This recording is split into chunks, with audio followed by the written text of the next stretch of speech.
We often talk about the Holistic Health Circle or our annual health plan. The Holistic Health Circle is taking all different aspects of your health, putting it into one big circle and saying, over the course of a year, we want you to be able to incorporate some of these incredible aspects of health in your day-to-day life.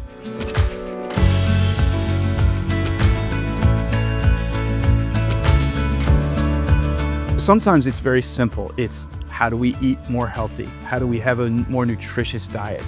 It's also about how do we get more movement into our life? Those are two separate circles.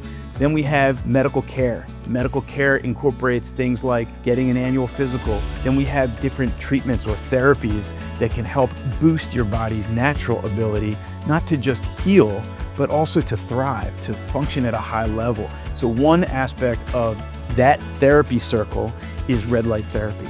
And why is red light therapy so beneficial? It takes the cells that are working in your body and it boosts the mitochondrial function of those cells when you increase mitochondrial output of the cell. There's more ATP generation or more energy generation in your cell when mitochondria is greater or stronger. It enhances all the other aspects of the holistic circle by taking this treatment therapy and adding that into your mix. Red light therapy is one of the great ones that we highly recommend as part of that treatment circle, which is one circle in a bigger holistic circle of how we're going to create a high functioning annual health plan for you.